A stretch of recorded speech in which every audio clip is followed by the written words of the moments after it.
We are here today to talk about ways in which we can make our homes warmer, more cozy, and most importantly, energy efficient. I know it doesn't sound like the most exciting topic that we're ever going to talk about, but there are so many things that we can hopefully talk to you about how you can make your homes more environmentally friendly. I think the most important thing for most of us, how to save money. Quick question, hands up, how many of you know what a heat pump is and what it looks like? Oh, we got a lot to talk about today then, look at that. What, nobody knows what a heat pump is? If I put a heat pump here, would you all know what it was? There you go, yes and a no. So let me introduce to you, without further ado, my wonderful, wonderful panel that are going to tell you everything you need to know about saving money and energy efficiency. Mark, introduce yourself. Hi, I'm Mark Miller, and I'm from Channel 5's Build Your Dream Home in the Country. I've been in the industry for a very long time. Forever. Forever, yes. I did 17 years on DIY SOS, and now I've gone out on my own with Channel 5, and I've got very involved with green energy, new building, and I'm here today with this incredible group of people. Gemma. Hi everyone, I'm Gemma Gear. I am probably better known online as That's So Gemma. I am a professional interior stylist and TV art director by trade, also a co-presenter of How to Home podcast, and as well as a home decor DIY blogger and content creator. Mark, say hi to everyone. Good afternoon, I'm Mark Wilkins. I'm Vice Chair of the Heat Pump Association, and as the day job I work for a heat pump manufacturer. And he's very clever. Victoria. Hiya, my name is Victoria of Victoria Homes. By training, I'm a medical doctor, but when I'm not at work, I'm DIYing. So I am a content creator. And last but not least, Ardal. Hi everyone, my name's Ardal Qureshi. I'm the CEO of Heat Geek. We are the world's best heating engineering YouTube channel and a nationwide network of installers helping homeowners to upgrade the energy system in their homes from the old way of doing things to the new way of doing things. And talking about the new way of doing things, before we get into this, we were having a chat back in the green room earlier about how different countries seem to be on this a lot more than we are. Hands up any of you that have ever been to Scandinavian countries. Have any of you ever been to, yeah. Amazing, aren't they? They're just incredible. I came back recently from a long holiday in Denmark. We went to Copenhagen and then up to the north. And I'm telling you, those guys know what they're doing. Their homes are warm, they're cozy, they're environmentally friendly. Everything about it is leaps and bounds ahead of where we're at. So I think that's what I wanted to start with all of you guys today, is about why we need to go green. What is the point? What's the best way to do it? I'm going to start with you, Gemma. Different ways in which we can make our home more energy efficient. What do you think is so important about a warm and welcoming home? When it comes to making your home like cozy and warm and comforting, it can generally just completely improve your overall mood, your well-being, and your health as well. It comes with so many health benefits. But I know it sounds really, really cliche. I always think, a home is a feeling. That is what you're creating at home. And it can just massively positively impact and enhance everything. I mean, you want it to kind of be uplifting and energetic, but at the same time, you want to feel comfort in your home. So you want to be able to, snuggle up and relax and just be warm. Much like Mark is demonstrating at the moment. And I think you're completely right. I don't know about the majority of you, but when 100 years ago, I used to be an estate agent, and whenever I was showing people around houses, the difference between walking into a warm, cozy, comfortable environment and one that was cold and cluttered and messy made such a difference. The amount of people that would then offer on the warm, cozy ones as opposed to the ones that weren't. Yeah. Huge difference. Mark, my love, I mean, I know you're making yourself well at home there. Why go green? Why go green? And you blend very well, by the way, with that sofa. And the Thank you very much, yeah. So why go green for me is one of the things in life nowadays is bills. And bills are boring, right? We don't want to be putting money out for energy any longer. We want to be looking at properties that run themselves. We want to look at properties that don't exhaust our bank accounts, but are also comfortable, warm, and safe to live in. I deal a lot with new builds, self-builders who are going into the industry, and at that point in life, that's where you strike the green energy on the homes fast and hard, because that's where you save so much money. bills are boring. Bills are very boring. I had 3. I've just left a home and I moved into a new home, and the changing over of all the electricity and gas, it's horrific. The amount of bills that are coming in, and but not just talking about bills. I wanted to talk to you, Victoria, about environmental impacts. Absolutely. So the environment, when we talk about saving the environment and looking after the environment, it sounds like a big, super big job that is just too much for one person. But looking after the environment was never meant to be the duty of just one person. It's all of us. Look after the pennies and the pounds will take care of themselves. So when we talk about saving the environment and looking after the environment, we talk about using less of the resources and also emitting less toxic gases and greenhouse gases back into the environment. And we can do that by If we'll switching off your lights, just using things as efficiently as possible in the home and not being excessive. So look after the environment. Key. and that obviously will help save all the bills, won't it, Ardal? Yeah, I mean, we're lucky because it's 2024 and technology has moved on. Most of us have got what I call an explosion box fueled by dinosaur juice, that's fossil fuels, at the center of our home, keeping us warm. And they've done us proud until this point in time. But as many of you have seen over here and have probably heard about, there's now technology that enables us to upgrade our homes, get rid of that reliance on fossil fuels, and save money. So kind of it makes it a bit easier for us today. Yeah. Can I just get a show of hands? For everyone listening to us at the moment, what would you say is the biggest worry or say priority for you guys? Is it saving money on your energy bills? Hands up if it's that. Environmental issues? Okay, so sort of 50-50 there, isn't it? Okay, great. Well, you're in the right place. So now let us talk about, this cracks me up, cork tiles. I want to talk about sustainable trends that the panel have seen recently. Now, my nan had cork tiles all over her house. And I remember at the time thinking they were so old-fashioned. And that was back in the dark ages. But they're making a resurgence, aren't they? As I briefly mentioned earlier, I work as an interior stylist, so I'm pretty clued up on all the upcoming interior trends. I also have to do a lot of research for my work. And there are so many, now more than ever, that are really kind of hounding into the craftivist householders who are wanting to seek out materials and finishes that are not only less damaging to the planet, but also kind of make it a bit of a better place as well. So we've got far more like natural wood materials coming in, like bamboo. I do like a bit of bamboo. Yeah. I'm on the fence with the old. Has anyone got cork tiles in their house before I start? Phew. Cork tiles aren't something from Southern Ireland. Exactly. I mean, I wasn't around in the 70s, but I have heard it was a very big hit. But it's making a comeback. Right. Oh no, it has actually already made a comeback The now. cork So. tiles, environmentally friendly paint. Yeah. Huge now. Yeah, aren't it's they? huge. So yeah, that's the other thing. Paint brands, they're really, really starting to monitor their carbon footprint now, which is amazing.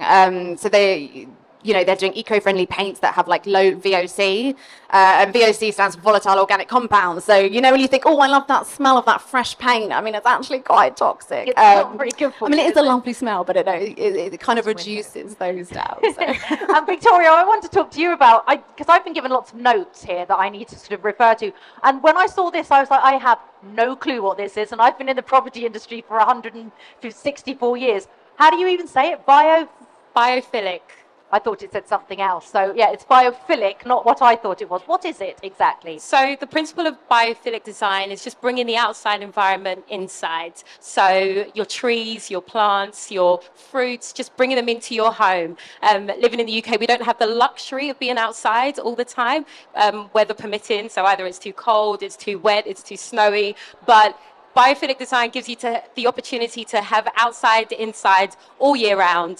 So it apparently makes you generally feel a lot happier, a lot lighter, stimulating all 5 senses: sight, smell, taste. You won't eat the trees, but you get the idea. We get the idea. And touch and all, and it adds a beautiful texture and lightness and brightness to your Forget some home. houseplants. Yeah. That's the way forward. I always feel a bit like that when I'm driving back from the garden centre when I fill the car up with plants. Yeah. It's always the best drive. It really is, isn't it? I've just bought 2 houseplants for my new place, and they're on pride of place at my desk at the moment. I'm not the world's greatest when it comes to keeping them alive. So any tips? I'm your woman. Please tell me if any of you are green-fingered out there. Trends in building designs. Now this is one that's right up my street, Mark. Green roofs. Green roofs, Can yeah. you have them on huge structure? I always think of them on like sheds or bike sheds or things like that. But can you No. actually get them on houses? You can use them on houses. Usually working on a flat roof. They don't work on anything on a very high pitch, more than 7 degrees. But green roofs are definitely the way forward when you've got. Also, they add a lot of insulation to the building as well, so heat loss. But it's also something very beautiful to look at. You know, it's all. For us to go green, we don't have to build ugly buildings. We can make things look beautiful. We can make them feel comfortable. We can have biophilic rooms. Do you like that, biophilic? So you didn't say it right either. No, but- We're getting on to insulation in a minute, and that's a Oh nightmare. yeah, you can't say insulation apparently. I'm hosting a panel about it, and I can't say it. But we did a beautiful biophilic, back on that again, living roof in South Wales in Swansea. And that was on a building that was 35 metres long. And we had to work with the local council and stuff because before, maybe 10, 15 years ago, you could plant anything on these roofs. But now you have to look at the roof and look what grows in the area to bring that into the roof. So the building that we did, which was a surf school, I'm going to tell you a bit more about that later, was all with plants from the coast. And it just works beautiful. It looks well. It also insulates the building. And it's maintenance free. Perfect. Sounds great. And it looks so lovely. I mean, that's the thing, isn't it? Bees. So now what we Bees want love to- them. Bees love it. Butterflies love it. It's all very wonderful. Has anyone thought of having a green roof? Has anyone got a green roof?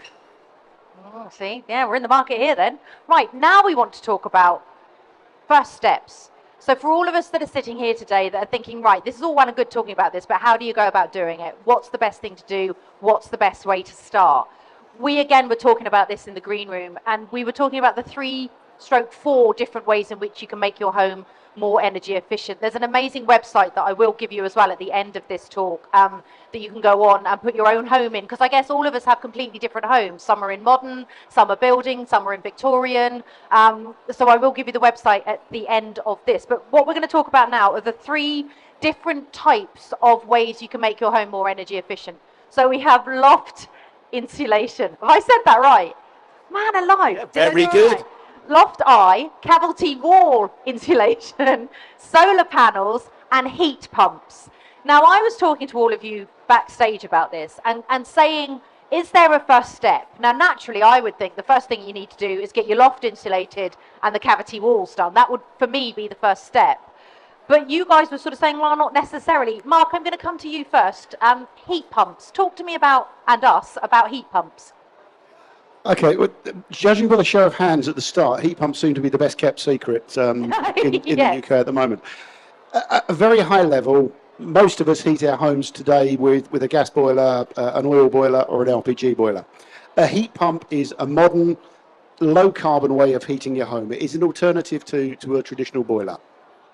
Right, so then we're going to move on to insulation.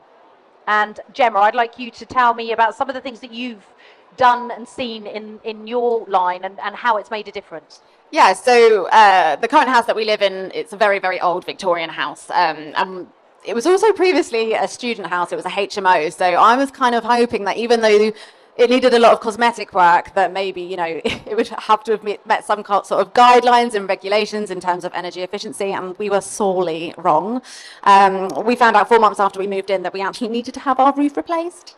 And yeah, the roof itself was in disrepair, and the insulation had kind of disintegrated and it lost its velocity. Is that the right word? Velocity. And just generally wasn't enough of it. And at the time, I remember we were just thinking, oh no, it's going to set us back. And I thought, actually, do you know what? There's no point paying, you know, all of this to make the interior nice if the actual shell of your house isn't sound. So we put our disgruntled minds aside and we just went for it. And genuinely, we can feel the benefits from the heat loss already. And I would say as well, like, we obviously had the insulation replaced at the same time because we're having the roof done, but you can actually do a bit of insulation yourself. I mean, if you're a bit savvy and you don't mind watching a few YouTube videos, it can be something that you can do yourself at home. And having good roof and loft insulation can save you up to £270 a year. Get that. How many of you are handy? How many of you are good at DIY? Look at that, straight up. I love that, madam. Well done, you. Well done, you. So we've talked about it because I guess basically the way to think about it is it's no good investing in all of these environmentally friendly and energy efficient heat sources if it's just going to go straight up and straight out, isn't it? So would you say, Mark, that's the first step, or? Absolutely. You know, it's also something that you can take on yourself. Lag in the loft sometimes is not great fun, but it's jobs that you can do yourself. You don't have to pay a contractor to do. And there's so many different materials out there. You could be using a rock wool material. You could be using a solid insulation. You could use shredded denim. There's lots of things out there. Sheep's wool. There's lots. Sheep's wool is lovely to do. You could do that in your bikini.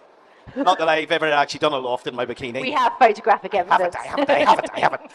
But there's so many ways to do it. So yeah, before you put your, invest in heat pumps and solar panels, insulation is so important, and there's so many different products out there to use. But it's not just your loft, your walls, your windows. It's your pipes, little things like fireplace.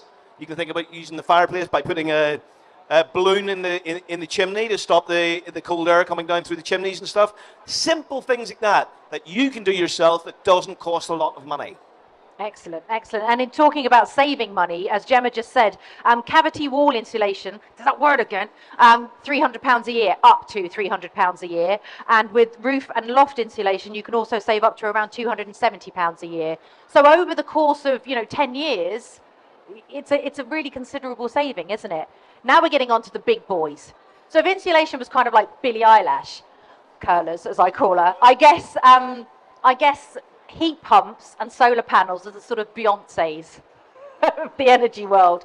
Let's have a chat then about heat pumps, because I think heat pumps is the one thing, and I'm hand on heart, when I got this job and I started sort of looking into all of this, I didn't know an awful lot about heat pumps, and the more you start to look into it, the more you start to think, actually, they're a really, really clever, super efficient way. Am I right in saying they are 3 times more efficient than a gas boiler? At least 3 times. Okay, go on then. So, Ardal, sell me a heat pump. So let's start with the energy we use in our homes. Because we're all using LED light bulbs, we're using smart devices, our TVs have gotten much more efficient. Only about 25% of the energy we use in our homes today is for electricity, for lighting, for TVs, etc. 75% of it is for heating. And the way that we get that energy is through our gas pipe or our oil tank. And coming down that gas pipe is all the energy you need to make your home warm. Now, the way that a heat pump works is to take a little bit of energy from the electricity grid and the rest of the energy from the sun. And the way that it does that is that the sun warms the air, even at very low temperatures. Let's say it's 1 degree, maybe even less than that, -1 degrees. There's still energy from the sun in the air. And what a heat pump does, and why it's called a pump, is it moves that energy from the outside world into the home. And so now, instead of using all the energy from the gas pipe, using a tiny bit of energy from the electricity grid, the rest is coming for free from the sun. As a result, you end up saving loads of money compared to what you're spending on your gas bill, particularly today when we know that gas bills are very, very volatile based on global events and things completely out of our control. The beauty of a heat pump is it puts energy into your hands, and it means that you're getting energy from the air around your home. And in that way, that's how it saves you money. And by the way, cuts the carbon emissions from your home by a huge, huge amount. In terms of an environmental impact as well, because I know, Victoria, something that you're really keen on. Have you ever installed one? Have you seen one? Have you used them on any projects that you've been involved in? So heat pumps, not so much, but I've gone to the gov.uk/energy efficient homes website to... I did it as well, and it's idiot-proof, isn't it? Because I could just about cut and paste, and even I managed to do it. So it's an amazing website. Tell everyone quickly about what the website does. So it basically asks you a few questions about your home, what is available outside, inside, how old your home is. It takes all these things into consideration to determine what type of energy saving modality you can use. So heat pumps, solar panels, and it basically gives you a list of things that you would qualify in your home to have. And then it then leads you to providers that can also give you that thing that the website has considered to be the best thing for your home. That makes sense. Yeah, it makes total sense, because I remember when I went onto it thinking, okay, and it exactly what Victoria says, it takes you through, because each of us, I'm sure, have completely different types of homes. Some of us are in modern homes, some of us, I have an old fisherman's cottage on the edge of a cliff in Devon, which is terribly romantic, but flipping freezing and open to all of the elements. It just gets battered by the sea all the time. So for me, this is something that I found really exciting. Ardal and I were having a little chat about a heat pump earlier on. I can't believe I'm getting excited about heat pumps, but when you were showing me how much money I could save as well, it's incredible. It really is. Mark, I know that you are a huge fan of them. Talk to me about why you think they're so important. Well, as Ardal has said, they are a low carbon solution. They're at least three times more efficient than a gas boiler. Crucially, at point of use in the home, zero emissions. You can obtain tariffs from your utility suppliers that favour heat pumps, so you can really control your costs for heating your home. And the heating bill is probably the biggest thing that we face in any home. So heat pumps in the UK, relatively new technology, but it's a very mature, very well-established technology across Europe. Indeed, the principles of the heat pump were actually discovered before a boiler was invented. Okay. And globally, there are many, many more heat pumps, many times more heat pumps that are manufactured than boilers. We've opted for boilers in this country, but heat pumps are the future technology. How easy, can I ask, I'm going to ask Ardal and Mark about this, how easy are they to install? Because they're about, what sort of, they look a bit like an air conditioning unit, would that be safe to say? Yeah, I mean, there's one actually situated just over by the smart home there, and they're about the size of that TV, or a little bit smaller for the smaller units, but they sit outside your home. Right. And so, you need a little bit of space in the garden and well-insulated pipework to go from there into your home. You actually get rid of your boiler and you get back that cupboard space as well. That's right. Another little benefit. And, this is part of what we're on, is to train our local gas engineers that are helping you with your current boiler setup on how to do heat pumps. Because if you're a good gas engineer, you also pretty much know how to do heat pumps. It's just a little bit of training that you need on the new technology. Our customers up and down the country are finding that this is way less disruptive than I thought it would be. Right. There's a lot of myths about heat pumps that are actually not true. And it is an easy installation. It doesn't end up with a noisy unit. They're whisper quiet, all through the year. And it's just super simple. How many have you installed, Mark? Have you installed any? Have you been? I've worked on many properties. So over the last 4 years, we've had a huge increase in new build. And lots of them have gone in. And I'll give you an example of one property we did in the Outer Hebrides recently that was designed by an architect to vanish into the local surroundings. And it was a brilliant job that they did. But when it came to the heat pump on the property, there was a white cube on the side of this black building, which was very disappointing. So I started looking at how can we disguise the heat pump? What can we do with it to make it to blend into the buildings? Because this is one question I got constantly hit by was, how do they look? They look ugly on the outside of the building. So there's lots of people and lots of companies out there now who will blend them into your building. They'll make stuff to go round the heat pumps and practically make them look invisible. You told me about a company earlier, you showed me something, that was fantastic. Tell us a bit about that. Yeah, I mean, there's so many options. I would say the units themselves now are actually quite beautiful, some of them.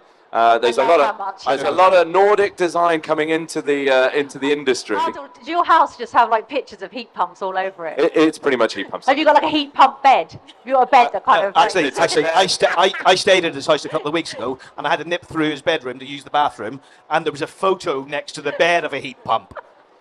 My wife is particularly. My wife is a heat pump. I am a heat pump, in fact. This is it's just an AI heat pump sitting here. Yeah. Sorry, we are. Please. No.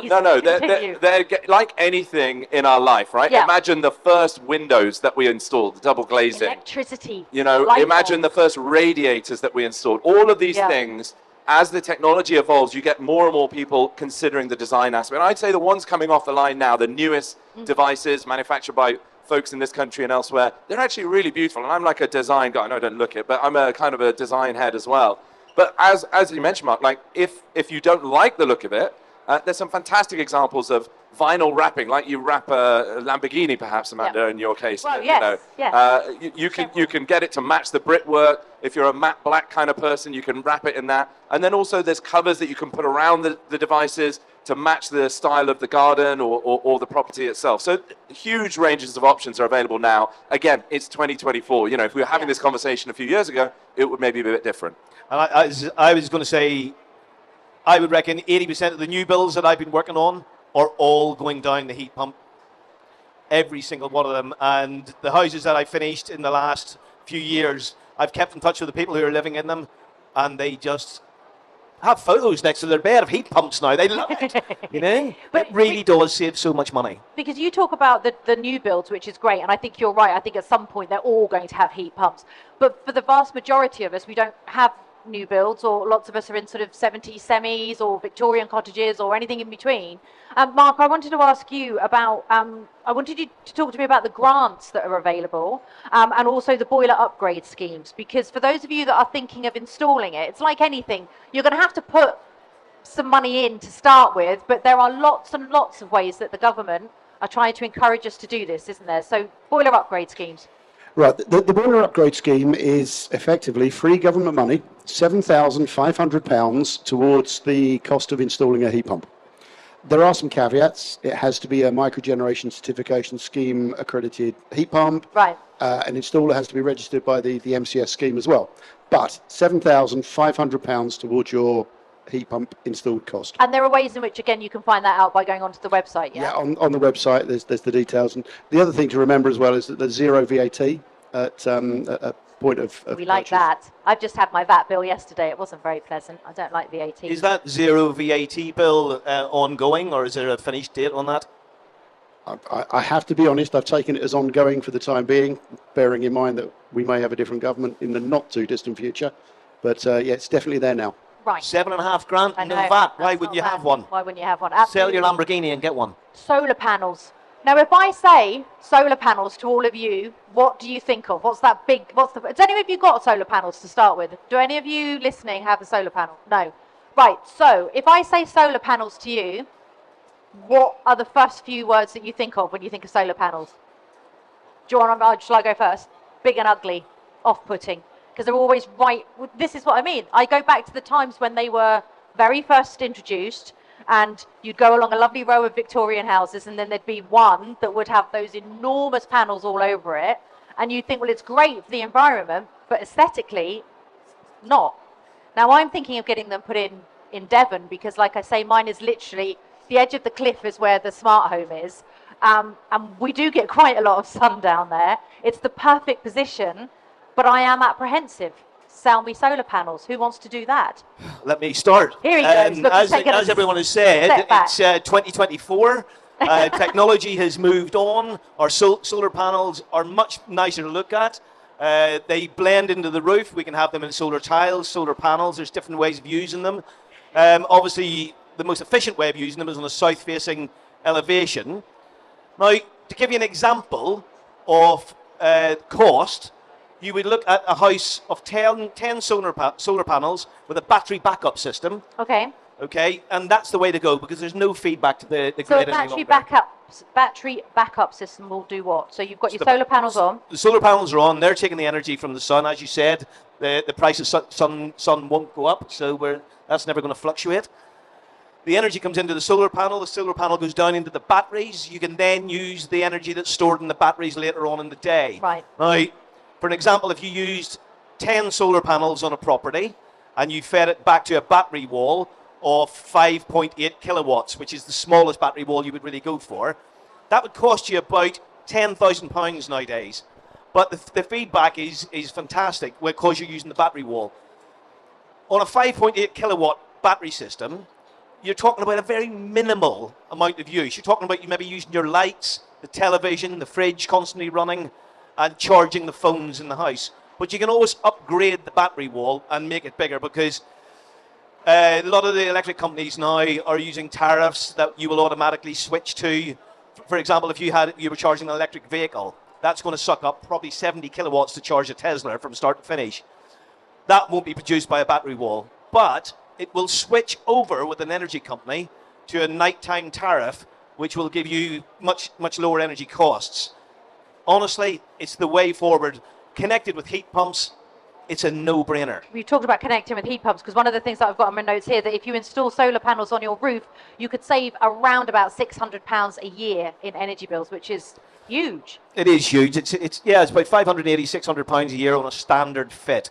And they are looking much more beautiful, and there's a lot more. It's so much cheaper. It's technology. Technology's got so good, the price has dropped and dropped and dropped. It has to be available all over this country. And we also think of solar panels working on full-on sunshine. They work on daylight. Okay. You know? I was about to say, what if you live in Manchester? Well, yeah, No one's from Manchester, it is daylight. My first experience with solar panel was 30 years ago. I sailed a boat down to southern Spain, and we bought a little finca on a piece of land. And on that piece of land, we took a solar panel from the yacht that we had, one little panel, and we ran one light bulb and a radio from that. And that was it. And that was it. Nowadays, we could have a solar panel not much bigger than that, and run probably 20% of our house on it. So with solar panels, and excuse my ignorance, but can solar panels help to run heat pumps, or are they completely? Oh look, see, Mark's got his microphone up now. He's in this. Go for it, Mark. Simple answer is yes, they can. Okay, You so connect the solar panels to the battery. yep, Yep. Battery to the heat pump. and they all When work there's no daylight, the battery doesn't charge. Yep. You would need to run your heat pump possibly from the grid, but the battery will charge whenever there's daylight. And the clever part is the control system that chooses when the heat pump runs and when it doesn't run to maximize the amount of free energy rather than paid for energy from the grid. But simply, yes, you can. Yes, it can. Brilliant. But can I say something else? Mark and I were talking earlier. Many years ago, we also had solar thermal that was out there, and that's also making a comeback. Mark, tell us about solar thermal. There's two types of solar when we talk solar. One is the electricity producing technology, effectively big calculator panels up on the roof connected to batteries. The other is solar thermal, and that's connected into the hot water cylinder, and it heats up your hot water cylinder. As we change I can't say it now, insulate. See, it's not just me. It's contagious. As we improve the insulation in our homes, we use less energy for heating, and the proportion of hot water energy becomes more. So looking at things like solar thermal, which I'm sure is going to have a resurgence in the not too distant future, you can start to reduce your costs for heating up the hot water as well. Amazing, amazing. So I think we've done very well. We've got a real in-depth discussion into ways in which we can do all the big things, so solar panels, heat pumps, insulation. Finally said it right. Let's talk just briefly, because we're about to wrap this up so you guys can go out and spend loads of money in this place. Has anyone bought more stuff than they thought they were going to? Yeah, it's quite dangerous, isn't it, this place? But before we let you all go, I just wanted to talk about little ways, because it's all well and good talking about, investing in solar panels and heat pumps and insulation. And by the way, I will give you the website at the end of this for you to sort of investigate that a bit further. But are there any little things that you guys would suggest that we do just day to day? I mean, you talk about turning off lights and things like that. It is simple things, but they do make a difference, don't they? Gemma, let's start with you. I think everyone just generally is being far more mindful in the way that they're shopping and more conscious of the things that they're putting in their home. I mean, as a home renovator myself, I'm always, looking for reclaimed and sustainable materials for my DIY projects. I'm often opting to buy second-hand furniture instead of buying it new. I use the eco-friendly paint that we mentioned earlier. But there's so many just general, little day-to-day things that you can do as well that don't take up a lot of time. Siliconing your windows, that is just one thing that I did. We've got PVC windows in our house. They're not old, and eventually we want to replace them. But I think I spent £14 on 2 tubes of silicone, and I got a bit of an achy hand because it hurts when you do it. But after 2 hours it was done, and that, reduced the draftiness coming through the windows, but it also reduced the condensation. But yeah, there's lots of things, pine slivers in your floorboards. There's, as Mark said earlier, you've got the chimney sweeps or the chimney sheeps or chimney balloons. There's just lots of little things. And on a daily basis as well, it could literally be, turn your thermostat down by 1 degree, do your load of laundry on a lower temperature, just little things. I think it's just about being mindful and more proactive about what you're doing in your homes and how you're living in them. Ardal? Yeah, one of our most popular videos on the channel is a bunch of tips on how to improve the home's energy efficiency. One of the best hacks that I love from that video is to turn the boiler flow temperature down. Once you've done it, it'll change your life. So most of our boilers are designed to put heat out of the property, out of the boiler that is way too hot for comfort. So maybe 75 degrees, 65 degrees. You can't touch that, obviously, it's way too hot. It makes your radiators quite dangerous almost. Yeah. If you tweak that down a little bit, it improves the efficiency of your boiler. And let's say you get to 50 degrees or 45 degrees. I know, Mark, you've done that in your home. Then you do two things. One, you're going to save loads of money. It's probably one of the biggest money-saving tips you can do just by tweaking a dial. And two, you're going to see if your home is heat pump ready. Because by doing that, and by seeing if your home is warm and comfortable, then that's what tells you if a heat pump will work. So that would be my top tip, definitely. Perfect. Victoria? Yeah, I think you've touched on really good ones. Generally, as you've mentioned, Gemma, there's a certain behaviour, a change in behaviour that we need to adopt. So switching off the lights is a big thing. We just leave it on. Your phone's fully charged and you just let it charge on continuously. Washing machines, you don't need to wash your clothes at 100 degrees. No. You don't need to burn the dirt away. The soap does the job. So just little things like that I've seen has definitely made an impact. Talking about washing machines, does anyone have teenage children? I would suggest getting rid of them. They're a huge energy drain, aren't they? Oh my goodness, the amount of washing and lights being left on and fridges being left open. Let's all get rid of the teenagers and bring them back when they're in their 20s. Mark, what would you do? Other than get rid of teenagers. There's two things that one of which I'm a terrible culprit of. So when the heating's on at night, I always leave the curtains open looking out because I want to see the view. Draw the curtains. Nighttime, draw the curtains. You will save so much energy. And the other one is set a time in the shower. Can someone say shower for me? Shower. Shower. Shower. That is shower. It's set the thing time. with the water that comes down and washes. The deluge. So set the time in the shower. Have a shower for 4 minutes. You know, you can save up to £90 a year by dropping a minute off running a shower. It's just draw your curtains, shorten your time in the shower. See, that's another one to tell the teenagers as well. What do they? Well, I think I know what they're probably doing there. Actually, let's move on, shall we?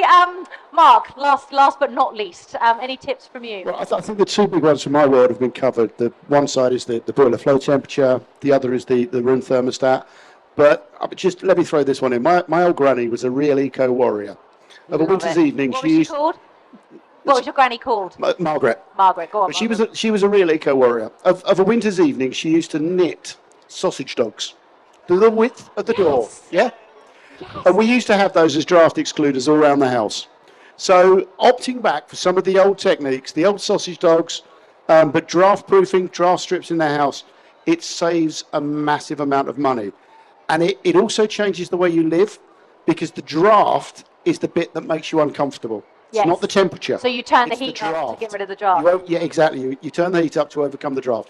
It's between head and feet, the difference there. Yeah. That's what makes the difference. The draft proofing is huge. Bring back sausage dogs. Bring back sausage, or if you have teenagers, because they don't move a lot, just put them by the doors and use them as draft excluders. I've got two teenagers, so I've been laying them in front of the doors just tonight. put them in front of the door, give them some, TikTok, they'll be happy as Larry. Thank you all so much. I hope you enjoyed that. Victoria, would you like to give the website out one more time? Oh, let's see if I can remember. So it's gov.uk/energy efficient homes. There you go. So do have a little look if you are thinking about doing any of the above. Thank you all so much for listening to us. I hope you enjoyed it. Big round of applause for our lovely panel. Thank you guys so much. You were brilliant. I've learned an awful lot. I hope you guys have too.